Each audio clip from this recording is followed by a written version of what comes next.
Hello friend, welcome to my YouTube channel excused notes. आज का video है ये बजट का अर्थ, परिभाषा, बजट के कार्य प्रणाली और बजट के सिद्धांत के बारे में। ये अर्थ हो गया। बजट शब्द फ्रेंच भाषा के शब्द बॉगेट से निकला है, जिसका अर्थ है चमड़े का थैला या झोला होता है।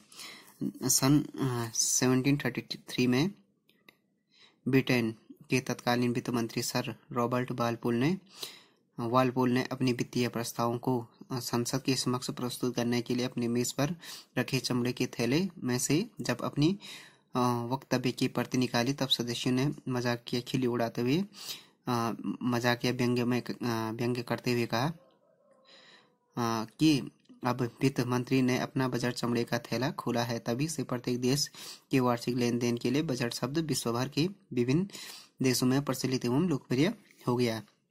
तो बजट शब्द है जो बॉगेट है, फ्रेंच भाषा के बॉगेट से निकला है। ये इसका मतलब होता है चमड़े का थैला या झोला। तो जब ब्रिटेन में क्या हुआ कि 1733 में उस समय के जो वित्त मंत्री थे सर रॉबर्ट वालपोल, उन्होंने जब वित्तीय प्रस्ताव को संसद में प्रस्तुत करने के लिए अपने मेज पर चमड़े के थैले में से जब अपनी वक्तव्य की प्रति निकाली, तब सदस्यों ने मजाक उड़ाते हुए क्या कहा कि वित्त मंत्री ने अपना बजट चमड़े का थैला खोल दिया। तभी से प्रत्येक देश वार्षिक देन के लिए ये बजट शब्द विश्व के विभिन्न देशों में प्रचलित एवं लोकप्रिय हो गया। तो ये हो गया अर्थ इसका। इसकी कुछ डेफिनेशन है दी है किसने, डिफरेंट जो विद्वान है उन्होंने दी है। हेराल्ड आर ब्रूस ने दी थी। बजट किसी संसद की अनुमानित आय तथा प्रस्तावित व्यय का वित्तीय वक्तव्य है जो आगामी वर्ष के लिए पहले से तैयार किया जाता है। तो बजट क्या होता है, किसी संगठन, कोई भी ऑर्गेनाइजेशन हो गया, उसका अनुमानित आय मतलब जो उसको इनकम होती है, जो वो कर के रूप में प्राप्त करता है, एवं प्रस्तावित व्यय जो अगले साल के लिए या वित्तीय वर्ष उसी साल के लिए जो वित्तीय वर्ष होता है के लिए जो आगामी वर्ष है उसके प्रस्तावित व्यय के लिए क्या पहले से तैयार किया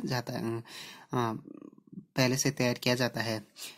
व्यय और आय और व्यय का प्रस्तावित वक्तव्य है। डीमॉक ने कहा था बजट एक वित्तीय योजना है जो अतीत में वित्तीय अनुभव का स्तर प्रस्तुत करता है, वर्तमान योजना बनाता है, भविष्य के लिए एक निश्चित काल के लिए इसे आगे बढ़ाता है। ये तो डीमॉक की हो गई। अब रेनगेज की जो डेफिनेशन थी, आधुनिक राज्य में बजट सार्वजनिक प्राप्तियां एवं खर्चों का पुनरानुमान तथा एक अनुमान है।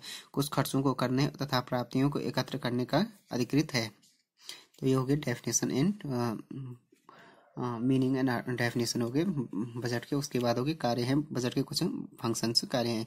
यह विधायिका के प्रति कार्यपालिका की वित्तीय एवं न्यायिक जवाबदेही सुनिश्चित करता है। दूसरा कार्य हो गया प्रशासनिक पद सोपान तंत्र में यह वरिष्ठों के प्रति अधीनस्थों की जवाबदेही को सुनिश्चित करता है। यह सामाजिक और आर्थिक नीति का उपकरण है जिसका कार्य निर्धारण, वितरण और स्थिरीकरण है। यह सरकारी कार्यों और सेवाओं के कुशल कार्यान्वयन का रास्ता साफ करता है। यह सरकारी विभागों को विभिन्न गतिविधियों को एक योजना के अधीन लाकर उनको स्वीकृत करता है और इस प्रकार प्रशासनिक प्रबंध एवं समन्वय को आसान बनाता है। तो ये हो गया इसके कार्य। एक तो विधायिका के प्रति कार्यपालिका की वित्तीय एवं न्यायिक जवाबदेही को सुनिश्चित करता है। दूसरा हो गया प्रशासनिक पद सोपान तंत्र में यह वरिष्ठों के प्रति क्या अधीनस्थों की जवाबदेही निश्चित करता है। यह सामाजिक और आर्थिक नीति का उपकरण है जिसका कार्य निर्धारण एवं वितरण एवं स्थायीकरण है। यह सरकारी कार्यों और सेवाओं के कुशल कार्यान्वयन का रास्ता साफ करता है। तो ये हो गया इसकी कुछ प्रणालियां हैं बजट की। फर्स्ट हो गया मध्यक्रम बजट या परंपरागत बजट कहते हैं इसे, लाइन आइटम बजटिंग। इसमें खर्चों के उद्देश्य को सामने लाए बिना उनकी मदों पर जोर दिया जाता है और बजट की कल्पना वित्तीय अर्थों में की जाती है, अर्थात बजट का मध्यक्रम वर्गीकरण के अर्थों में प्रस्तुत किया जाता है। उस प्रणाली के अंतर्गत विधायिका द्वारा मत विशेष स्वीकृत धन राशि का उपयोग इस मद पर ही किया जा सकता है। इस प्रकार की बजटिंग का उद्देश्य विधायिका द्वारा कार्यपालिका को स्वीकृत धन की बर्बादी, आय व्यय तथा दुरुपयोग को रोकना है। तो ये हो गया। इसमें क्या होता है, जो मध्यक्रम बजट होता है इसमें खर्चों के उद्देश्य को सामने लाए बिना उनकी मदों पर जोर दिया जाता है। बजट की कल्पना वित्तीय अर्थों में की जाती है, मतलब वित्तीय अर्थों में की जाती है इसकी कल्पना। अर्थात बजट का मध्यक्रम वर्गीकरण के अर्थों में प्रस्तुत किया जाता है। उस प्रणाली के अंतर्गत विधायिका द्वारा मत विशेष स्वीकृत धनराशि का उपयोग इस मत पर ही किया जा सकता है। इस प्रकार की बजटिंग का उद्देश्य होता है विधायिका द्वारा कार्यपालिका को स्वीकृत धन की बर्बादी, आय व्यय तथा दुरुपयोग को रोकना है। बजटिंग की यह सार्वजनिक यह प्रणाली जो लाइन आइटम या मध्यक्रम प्रणाली है, सार्वजनिक व्ययों पर अधिकतम नियंत्रण का प्रस्तुत करती है। वास्तव में मध्यक्रम बजटिंग प्रणाली का एकमात्र उद्देश्य धन की जवाबदेही अर्थात खर्चों की वैधानिकता तथा नियमितता को सुनिश्चित करना होता है। इसका जो उद्देश्य होता है धन की जवाबदेही अर्थात खर्चों की वैधानिकता एवं नियमितता को सुनिश्चित करना होता है। निष्पादन बजट निर्माण परफॉर्मेंस बजटिंग होता है। इसका जन्म यूएसए में हुआ था। उसे क्रियाशील बजटिंग कहा जाता था, जिससे निष्पादन बजट है इसका जन्म हुआ था यूएसए में। इसे क्रियाशील फंक्शनल बजटिंग कहा जाता था। निष्पादन बजट तो शब्द था, इसका पहले हुबर आयोग 1949 में गढ़ा था इस शब्द को, निष्पादन बजट शब्द को। इसने यूएसए में निष्पादन बजट अपनाने की सिफारिश की थी हुबर आयोग ने। तथा उसके बाद क्या राष्ट्रपति द्वारा इसको राष्ट्रपति ट्रूमैन द्वारा इसको 1950 में लागू किया गया था इस निष्पादन बजट को। परंपरागत बजट के विपरीत निष्पादन बजटिंग में खर्चे के बजाय खर्चे के उद्देश्य पर जोर देती थी। तो जो परंपरागत बजट के विपरीत इसमें क्या था, निष्पादन बजट में खर्चे के बजाय खर्चे के उद्देश्य पर जोर देती थी।